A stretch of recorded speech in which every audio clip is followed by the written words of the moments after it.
Every single spring, I do something that makes my gardening neighbors stop and stare. I walk down my pepper row and I destroy every first flower I see. Every single one. My neighbor Sarah watched me do it last May and she genuinely thought I had lost my mind. She said, "Why would you kill the flowers?"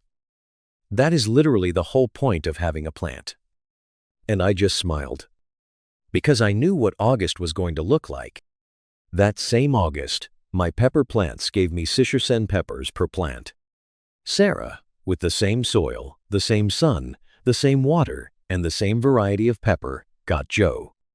Now, if you have ever grown peppers at home and felt like no matter what you do, you just cannot get enough fruit out of your plants, this video is made for you.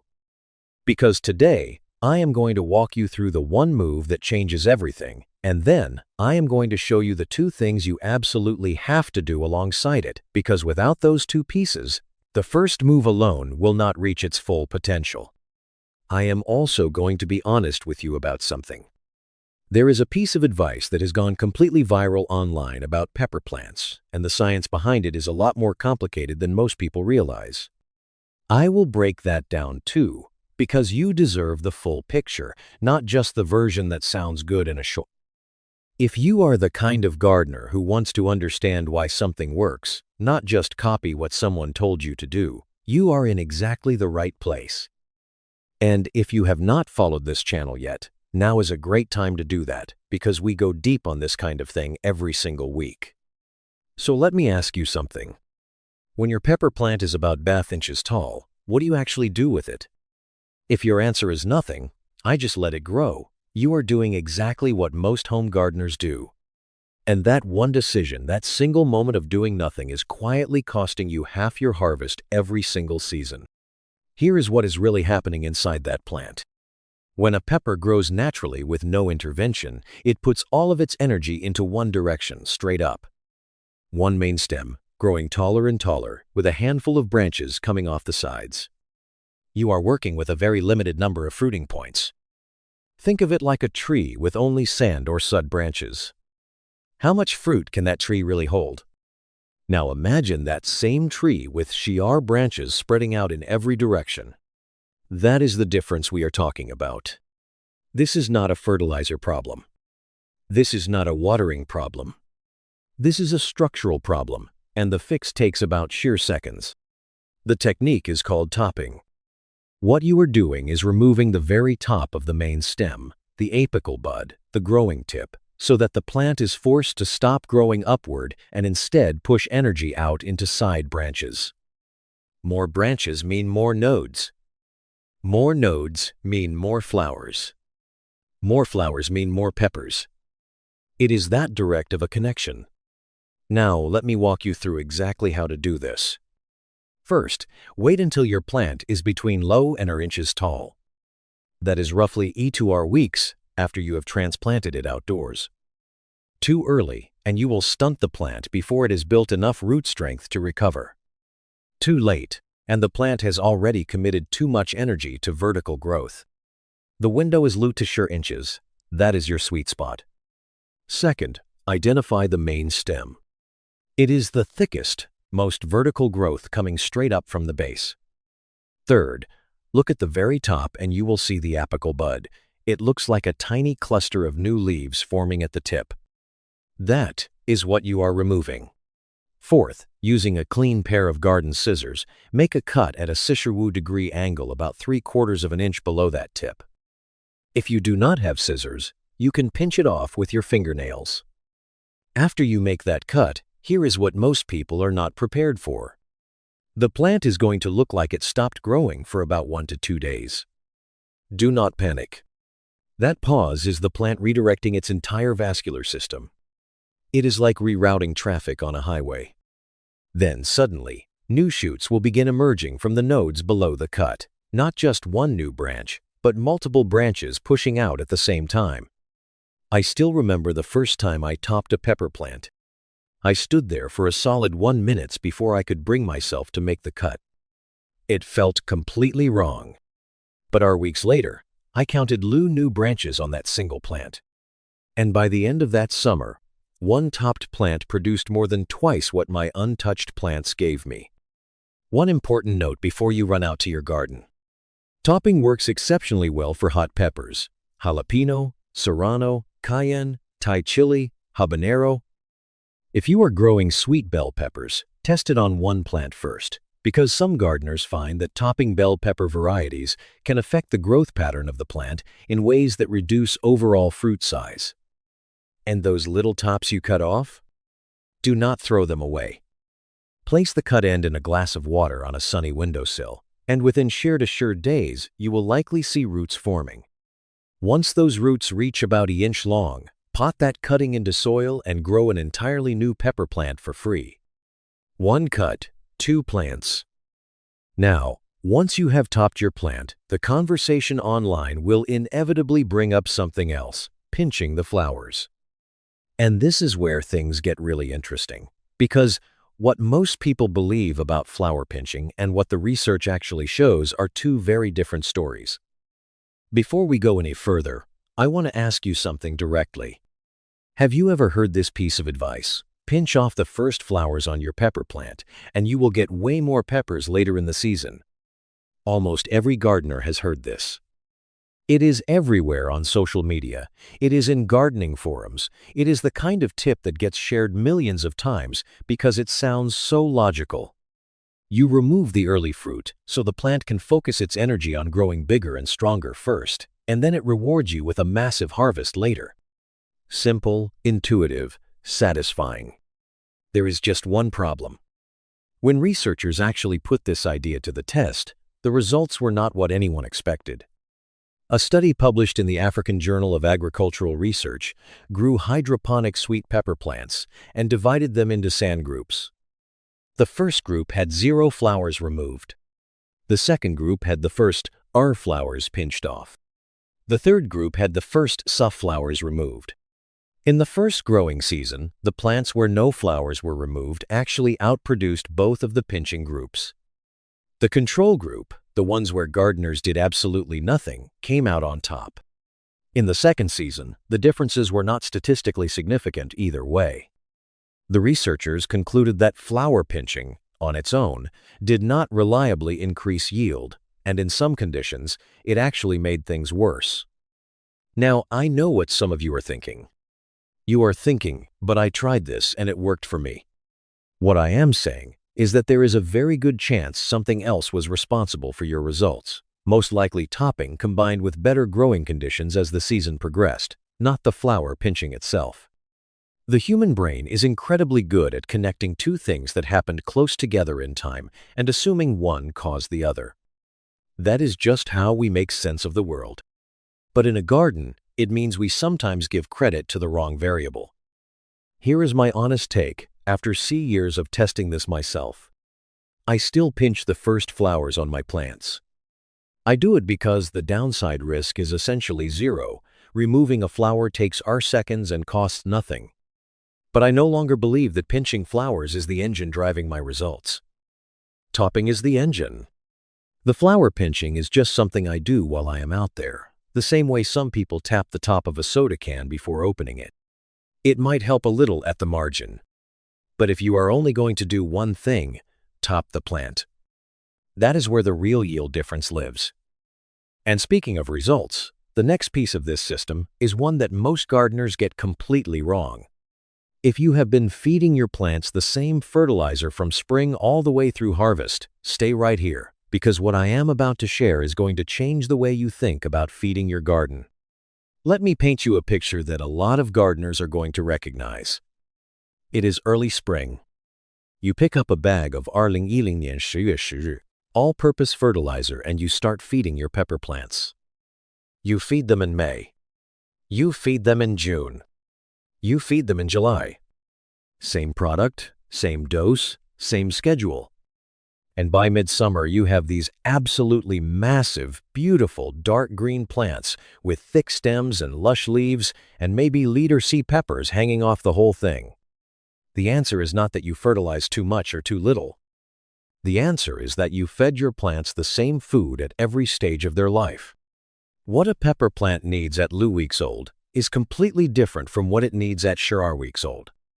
Pepper plants go through distinct nutritional phases in a single growing season.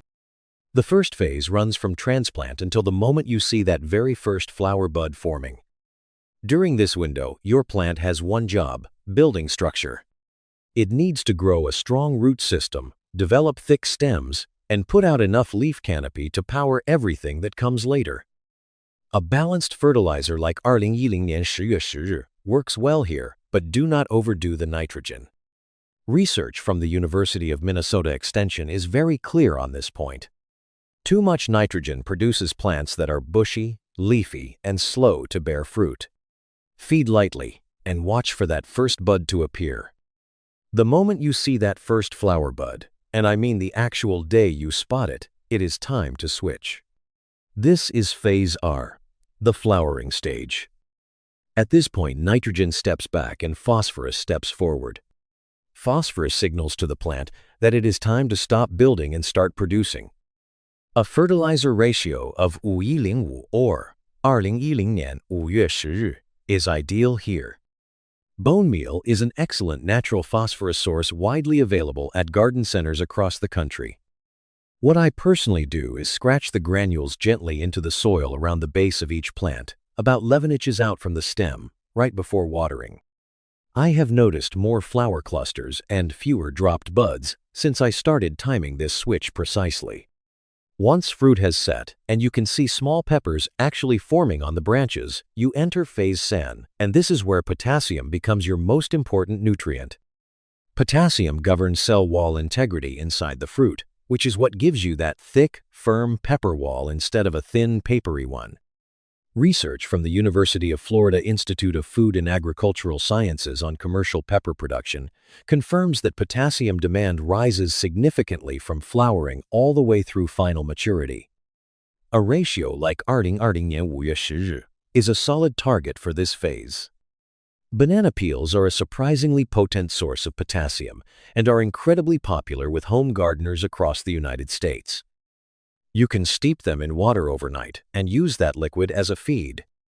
And if you have ever had peppers develop soft, dark, sunken spots on the bottom of the fruit, that is blossom end rot, a calcium deficiency, and crushed eggshell powder worked into the soil is one of the simplest ways to prevent it.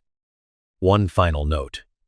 Before you automatically add phosphorus, it is worth knowing that many home garden soils in the United States already carry adequate phosphorus levels.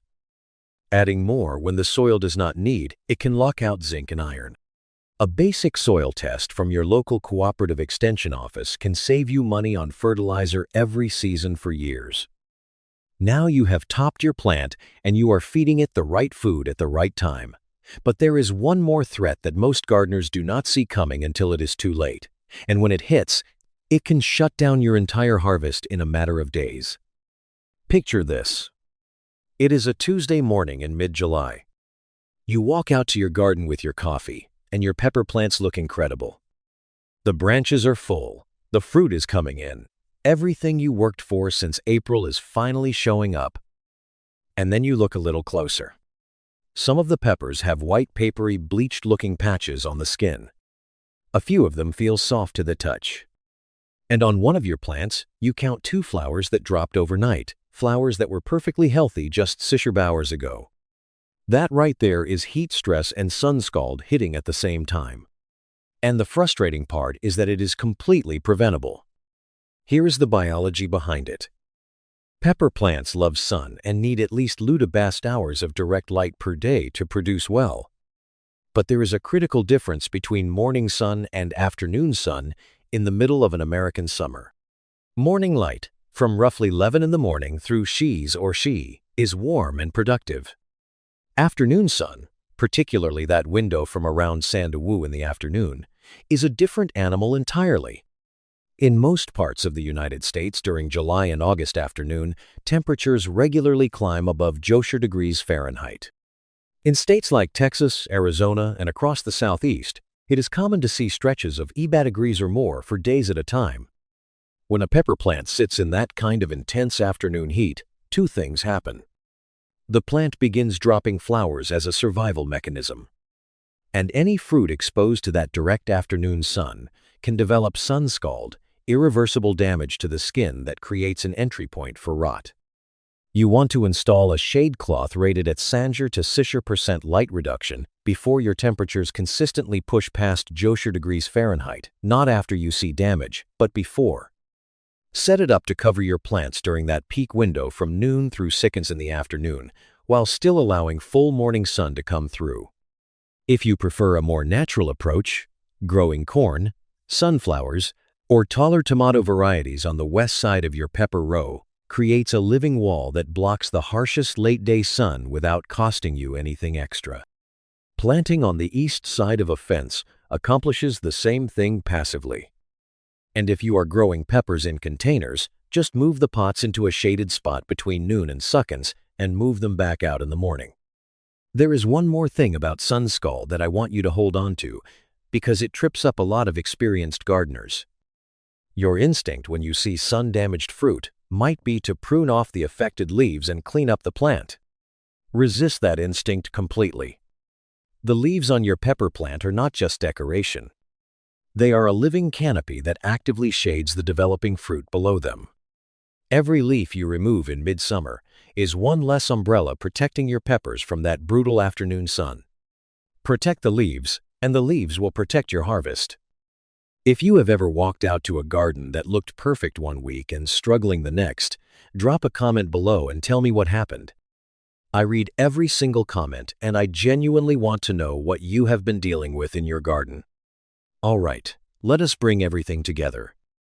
There are 10 moves. That is it. Just 10. The first one is topping your plant when it reaches between 2 and 6 inches tall.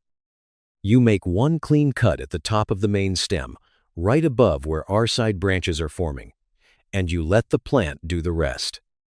Within our weeks, you will have multiple new branches pushing out in every direction, and every single one of those branches is a new opportunity for flowers and fruit. The second move is feeding your plants in stages. Balance nutrition early on while the plant is building roots and stems, then a shift to higher phosphorus the moment you see that first flower bud, and then potassium as your priority once fruit begins to set. Each stage has a different job, and matching your fertilizer to that job is what separates a good harvest from a great one. The third move is protecting your plants from that brutal afternoon sun, especially once July hits. Shade cloth at 60%, companion plants on the west side of your row, or simply positioning your containers to catch morning light and escape afternoon heat. Whatever you do, leave your leaves alone during the hottest months. That canopy is working for you every single hour of every hot afternoon. Here is the challenge I want to leave you with. Pick one plant this season, just one, and apply all 10 of these moves to it. Leave another plant untouched as your comparison. By the time August rolls around, I think the difference is going to be so clear that you will not need me to convince you of anything. The plant will do all the convincing. I also want to hear from you. Have you ever tried topping your peppers before? Did you see a difference? Or maybe you have been pinching flowers for years, convinced that was the secret, and now you are looking at your plants a little differently. Tell me in the comments. Tell me what variety you are growing, what state you garden in, and what your biggest pepper challenge has been this season. I read every comment. I respond to as many as I can, and your question might become the topic of a future video. If this video gave you something useful today, the single best thing you can do is share it with one other gardener in your life. Not for my sake, for theirs. Because somewhere out there right now, someone is standing in their garden frustrated, wondering why their pepper plants are not producing, and they have no idea that one Ealing second cut in early spring could change their entire harvest. Be the person who tells them. Next week, I am going deep on something that trips up even experienced gardeners: how to know exactly when to harvest your peppers for maximum heat, maximum flavor, and maximum shelf life, because the answer is probably not what you think. If you are not subscribed yet, hit that button right now so you do not miss it. I will see you in the next one.